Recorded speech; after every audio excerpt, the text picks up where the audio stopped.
Bonjour Éric Coquerel. Bonjour. Merci d'avoir accepté notre invitation. Vous êtes député de la France Insoumise de la Seine-Saint-Denis, le deuxième député le plus actif de l'Assemblée nationale selon une enquête du magazine Capital. On va faire le point sur le climat politique et social de ce début d'année, mais d'abord, c'est quoi le regard d'Éric Coquerel en ce 9 janvier 2018 ?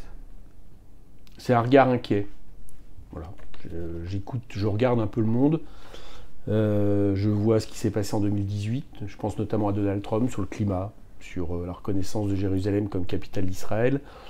Je trouve que, en gros, la situation est plutôt pire qu'il y a un an, voilà, pour le monde et pour la France, avec des projets de loi très durs qui démantèlent le code du travail, qui maintenant s'attaquent à la sélection entrée de l'université et qui promettent de s'attaquer aussi aux chômeurs de la manière la pire qui soit. Donc voilà, je trouve que il y a quelques rayons de lumière, mais il faut les chercher. Un regard inquiet, donc on vient de commémorer aussi les 3 ans des attentats de Charlie Hebdo. Ça veut dire quoi être Charlie aujourd'hui, Éric Coquerel ? Être Charlie, enfin pour moi, ça doit rester la défense intangible de la liberté d'opinion et d'expression. Voilà. Je pense que c'est ça qui reste et qui doit rester. Au moment de Charlie, moi j'étais un de ceux qui a été, enfin comme des millions de personnes, mais j'étais très secoué parce que il y a plein de gens qui ont été assassinés, desquels je me sentais proche, au moins politiquement. Je ne les connaissais pas intimement, mais politiquement, des gens comme Charb, enfin qui avaient accompagné, j'allais dire Charlie, ça a accompagné toute ma vie dans ce droit à la caricature, mais aussi une vision politique des choses. C'est pas apolitique, Charlie. Donc du coup, j'avais été doublement frappé à la fois par la cible des terroristes, mais aussi évidemment ce qui les attaquait. Bon, Vous comprenez cette injonction à devoir être Charlie aujourd'hui, il y a quand même une partie de la population qui conteste. Moi, ce que je ne veux pas, c'est les instrumentalisations. Par exemple, je le dis, j'étais gêné moi par les espèces de célébrations autour de Manuel Valls, du printemps républicain, une espèce de récupération, en plus avec des gens qui n'étaient pas du tout proches de Charb. Pour arrêter avec cette histoire, faut pas de Charb et qui défendent plus une certaine vision de la laïcité finalement que la liberté. Ils défendent pas la laïcité. Ils défendent pour eux la laïcité est une attaque vis-à-vis d'une seule religion et c'est à des fins politiques. Donc avec un côté justement qui tend à diviser la société. Et je crois que justement, la réaction par rapport à ce qui s'est passé à Charlie, c'était la volonté de montrer qu'on était unis au nom de valeurs universelles. C'est ce qui a été fort dans la réaction. C'est ce qui reste fort aujourd'hui dans le peuple français. C'est-à-dire que les terroristes, ils attendaient qu'il y ait une division. Il n'y a pas eu une division, il n'y a pas eu une fracture. Et je pense qu'il faut faire attention à tous les gens qui essayent de jouer dessus. Quelqu'un comme Manuel Valls joue sur les fractures. Donc moi, je ne me reconnais pas du tout dans cette... Quand l'injonction vient de ces personnages, je ne me reconnais pas du tout. Par contre, je me reconnais dans le fait que, de manière intangible, moi je défendrai toujours, même quand elle ne me plaît pas, il y a eu une caricature sur Jean-Luc Mélenchon qui était plus que limite, et pour autant, je défendrai toujours le droit à la caricature, et je rappelle que le blasphème n'existe pas dans ce pays, donc voilà, ça c'est important. Alors Charlie ou pas, ce qui était notable aussi, c'était la faiblesse de la mobilisation, qu'il s'agisse des libertés après la loi antiterroriste, des droits après la réforme du travail dont vous avez parlé. On ne peut pas dire que la contestation soit vraiment au rendez-vous, ça aussi, ça vous inquiète ? Bah oui, c'est aussi l'élément pour lequel on commence l'année, j'allais dire, avec une lucidité. C'est qu'il n'y a pas eu les réactions nécessaires vu l'ampleur des attaques. Voilà, ils ont cassé le code du travail, ils ont fait le budget le plus austère et le plus inégal de la Ve République. Quand vous voyez les besoins criants partout, notamment dans le département dont je suis l'élu, mais aussi ailleurs, et qu'en même temps on a donné 9 milliards aux plus riches comme ça, sans aucune contrainte, sans aucune exigence sur ce cadeau, et le peu de réactions inquiète. Bon, pour autant, il y a quand même quelques signaux positifs. Moi, je voudrais les pointer. Il y a des luttes qui gagnent. Par exemple, il y a eu des luttes récentes, je pense aux salariés d'Honnête, des sous-traitants du nettoyage de la SNCF. Je pense à des sous-traitants de Vélib. Là, en ce moment, il y a une lutte, j'espère qu'ils gagneront un peu du même type sur des travailleuses de l'IDEIN à Clichy qui font du nettoyage. Elles ont une caractéristique, c'est des gens qui utilisent la grève jusqu'au bout. Ils tiennent bon, et puis au fur et à mesure, il y a une espèce de dynamique. Tout soutien pour eux est une invitation à continuer, et ils gagnent.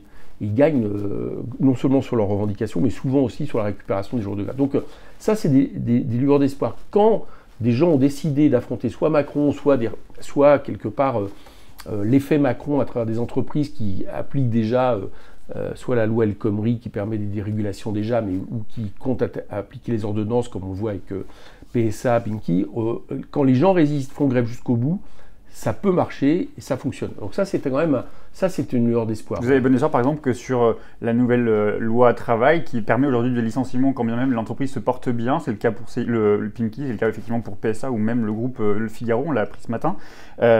Vous pensez que les syndicats peuvent faire front justement pour empêcher ces... En tout cas, l'enseignement que je tire de ces types de luttes, je pense aussi aux dockers ou aux routiers qui ont menacé de faire grève, c'est que quand le gouvernement a face à lui une résistance unie et qui va jusqu'au bout, qui est capable d'aller jusqu'au bout, donc ça, après il faut les conditions sociales qui fait que vous êtes capable d'engranger des dizaines de jours de grève. Je sais que c'est pas simple, hein, mais quand ils ont ça en face, ils ont cédé. Donc ça, c'est un message d'espoir. Voilà. C'est un des biais par lesquels on peut sans doute s'opposer à leur projet.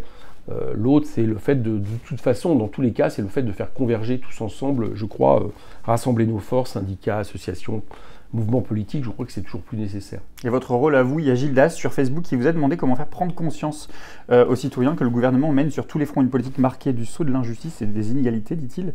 En gros, comment vous allez mobiliser la France Insoumise ? Nous, en tant que députés, on va continuer à faire le travail qu'on a fait. Je pense que chacun reconnaîtra qu'on a bien... on jette des fleurs, mais enfin, je pense qu'on a joué notre rôle d'opposant, c'est-à-dire non seulement d'essayer de lutter d'arrache-pied à l'Assemblée, mais aussi dans les mobilisations, et en même temps être force de proposition. Par exemple, prenons le budget, puisque je suis à la commission finances, d'un côté, il y a une bataille d'amendements qu'on a menée, explicative. On joue aussi sur le fait que désormais les vidéos montrent les débats de l'Assemblée, donc ça peut servir d'éducation populaire, mais en même temps on a fait un contre-budget et on l'a présenté. Donc c'est toujours opposition et proposition de ce que nous ferions si demain nous gouvernions le pays. Et je crois qu'il faut continuer comme ça. Et puis en même temps, il faut être capable à un moment donné d'initiative. On avait proposé une grande marche après le 23 septembre. Bon, elle n'a pas eu lieu, je le regrette. Mais on va continuer comme ça, essayer de proposer des choses, et peut-être qu'à un moment donné, ça va s'enclencher, c'est ce qu'on espère. Certains économistes, certains acteurs de l'économie nous expliquent que la croissance serait de retour, que tout va pour le mieux dans le meilleur des mondes. Il y a Carlette sur Twitter qui vous a posé une question. Comment on sort de la croissance à tout prix, Éric Coquerel ? Est-ce qu'on peut penser une prospérité sans croissance ? Alors d'abord, sur la première réponse, la croissance revient... on sait, j'allais dire malheureusement, que c'est une conjoncture internationale, un cycle du capitalisme, et qu'en rien n'est résolu le problème du système du capitalisme financiarisé, c'est-à-dire que cette différenciation énorme entre l'économie réelle et l'économie financière, donc les crises spéculatives sont devant nous. La seule question, c'est quand, mais elles sont devant nous. Voilà, je pense que c'est juste une accalmie dans un système qui dérégule tout et qui met la Terre profondément en danger d'un point de vue écologique, social et même au niveau des guerres. Bon, ça, c'est la première réponse. La deuxième, comment on sort du tout croissance ? Je pense qu'il faut décroître dans beaucoup de domaines. Il faut lutter contre l'obsolescence programmée, contre le consumérisme. Il faut considérer qu'on ne peut plus continuer parce qu'on aurait besoin de plusieurs terres et qu'on n'a pas plusieurs terres et qu'on voit bien que le danger désormais, c'est plus seulement 2 degrés d'augmentation de température à la fin du siècle, maintenant on parle de 3, voire de 4 degrés, donc ça c'est la première chose. Et donc, mais en même temps, il faut choisir les terrains qui répondent à l'intérêt général, aux besoins, sur lesquels là par contre il y a entre guillemets toujours une croissance. Pour un bon exemple, c'est vous construisez un hôpital, vous faites de la croissance, mais n'empêche c'est nécessaire. Vous construisez des écoles, vous faites de la croissance, c'est nécessaire. C'est clair que si vous programmez un téléphone comme vient de le faire Apple pour qu'il rende l'âme au bout de peu de temps, on voit bien que c'est une croissance inutile. Voilà, je crois que c'est là qu'il faut arriver à distinguer les choses. Vous parliez des terres agricoles il y a un instant et de la manière dont on les exploite. Ceux qui mettent l'accent là-dessus, c'est beaucoup les zadistes. Je pense à ceux qui occupent aujourd'hui le terrain du projet Notre-Dame-des-Landes. Ils vont peut-être très prochainement faire l'objet d'une expulsion, quelle que soit la décision du maintien ou non du projet de l'aéroport. Vous souhaitez qu'ils restent sur place ? Alors déjà, ce que je souhaite, c'est que l'aéroport soit bien arrêté. Voilà, on en parle, mais enfin pour l'instant, c'est pas acté. Donc ça, je le souhaite. Ça sera déjà une victoire et leur victoire. C'est ça qu'il faut rappeler. Bon. Ensuite, je crois qu'il faut regarder sur place. Il y a des gens qui se sont installés, qui eux-mêmes sont en train d'œuvrer à des visions de culture paysanne différentes. Et je ne vois pas pourquoi ces gens-là, ceux qui quelque part ont continué à donner vie à ces terres, ont continué à permettre non seulement de résister, mais aussi de montrer l'utilité de ces terres, pourquoi ces gens-là seraient forcément de manière unilatérale expulsés. Donc moi je pense que l'idée comme ça d'envoyer des forces de police pour montrer ses gros bras, d'abord il faudrait arriver à le faire, mais en plus je pense que c'est pas la bonne méthode. La bonne méthode là maintenant, si on abandonne le projet, ça va être la discussion, comme il y avait eu d'ailleurs au Larzac, c'est-à-dire il faut discuter avec les gens qui sont sur place. Certains d'ailleurs à mon avis souhaiteront partir parce qu'ils étaient là pour occuper, et puis s'il y a d'autres projets de vie intéressants, je ne vois pas pourquoi forcément ils seraient expulsés. Au profit de qui? Voilà, c'est ça qu'il faut regarder. Alors il y a un autre projet de loi qui va arriver sur la table, c'est celui de la loi Asile et Immigration. Vous pensez que la mobilisation, là aussi, encore une fois, j'insiste sur cette... parce que je sais que vous êtes engagé à essayer de mobiliser toujours plus, est-ce que la mobilisation peut prendre sur ce projet de loi? Est-ce que l'indignation faite, par exemple, face à la répression qui est faite à un certain nombre de militants, je pense aux militants d'Amnesty International, il y avait un procès hier, est-ce que ça peut prendre? Est-ce que ça peut mobiliser les citoyens?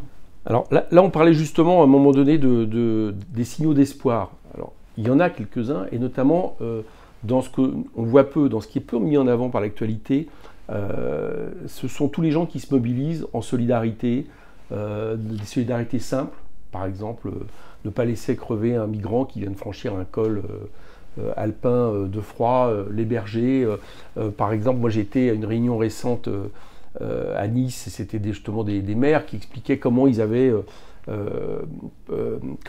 accueilli des migrants, travaillé la population pour que les choses soient... Enfin, il y a plein de choses qui se font, voilà, il faut le dire. C'est-à-dire que très souvent, la réaction des gens sur le terrain, elle est pas comment dire, en phase avec ces sondages dont on nous dit qu'en réalité les Français souhaitent toujours plus de répression. Ça, je crois que c'est quelque chose... Vous, en tant que parlementaire, c'était la question justement hier de Cécile Coudriou, qui vous demandait quel est votre rôle en tant que parlementaire. Est-ce que vous interpellez le gouvernement suffisamment sur ces questions-là? Oui. Là, si je peux te tendre la main, enfin bon, là j'ai fait moi une demande d'enquête parlementaire sur, par exemple, la situation anormale dans les Alpes-Maritimes, où non seulement les migrants sont traités de manière hors état de droit, mais on ne peut même pas déposer de demande d'asile sur le département. Les mineurs sont renvoyés sans même aucune vérification en dehors de tout droit international. Donc, par exemple, j'ai procédé ainsi. On essaye de se mobiliser. Moi, j'ai été... alors, la mobilisation à l'Assemblée, bon, elle va avoir lieu par rapport au projet de loi, mais aussi, évidemment, sur le terrain, avec nos écharpes d'élus. Enfin, voilà, on essaye de faire le travail. Et surtout là encore, de convaincre. C'est-à-dire que moi, je considère qu'on a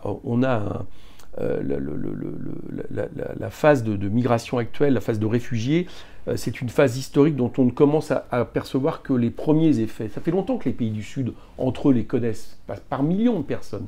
Réfugiés climatiques, économiques. Bon, en Europe, finalement, c'est assez récent. Et donc, mais convaincre de quoi? C'est quoi la position de la France insoumise sur l'accueil des migrants, par exemple? La première chose, c'est de dire qu'il faut faire en sorte que les gens puissent ne pas partir de chez eux. Voilà. C'est pas vrai. On ne part pas par plaisir de chez soi quand on sait qu'on a des chances de mourir sur la Méditerranée ou d'être réduit en esclave par des trafiquants qui sont en même temps des passeurs en Libye. C'est pas une satisfaction. C'est pas des départs. C'est pas des départs volontaires pour découvrir le monde. C'est des départs contraints. Bon. Donc déjà, il faut résoudre les causes. Et il se trouve que nos pays ont des responsabilités fortes dans les causes. Démantèlement des États comme la Libye, sans avoir apporté une once de démocratie en plus, comme l'a fait la France. Les guerres que nous avons largement suscitées, ou en tout cas que nous avons entretenues. Les questions de libre-échange, par exemple, on est en train de faire des accords de libre-échange, l'Union européenne, avec tous les pays de l'Afrique de l'Ouest qui vont ruiner les économies fragiles de ces pays-là. La question climatique, c'est plutôt nous quand même, nos économies, nos façons de vivre qui sont les responsables du réchauffement climatique. Donc il faut agir très vite. Et plus on aura agi vite, plus quelque part on aura réglé le problème. Mais en attendant d'avoir réglé le problème, il faut en gérer les conséquences. Et les conséquences, ça veut dire qu'il faut accepter qu'il y a plus de demandes d'asile. Là, vous avez vu qu'il y a plus de 100 000, il faut l'accepter et on a de quoi le gérer. C'est pas vrai. Je veux dire, il faut regarder aussi concrètement les choses. C'est pas encore des tsunamis, comme on essaye de nous le dire, d'immigrés qui arriveraient par millions. Ça, c'est entre pays du Sud. Nous, on a des choses qu'on peut gérer et aussi, je pense qu'il faut être capable, au-delà des critères du droit d'asile stricto sensu, qui sont ceux de l'ONU, il faut être capable aussi de considérer que quelqu'un qui part de chez lui pour des questions économiques, mais qui sont vitales, peut aussi être quelque part accueilli en tant que migrant sur le territoire. Voilà, il faut être plus ouvert, je le crois, et puis surtout, il faut des conditions dignes d'accueil, il faut arrêter avec cette politique de tout répression, parce que de toute façon, qu'est-ce qu'on fera? On ne va pas tous les renvoyer à l'eau. Enfin, cette histoire est largement démagogique. Donc voilà, régler les causes, mais en attendant, gérer les conséquences.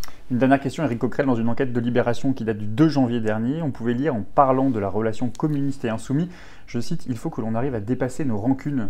C'est possible, Éric Coquerel? Vous savez, il y a des communistes chez France Insoumise, déjà. Moi, je voudrais le signaler.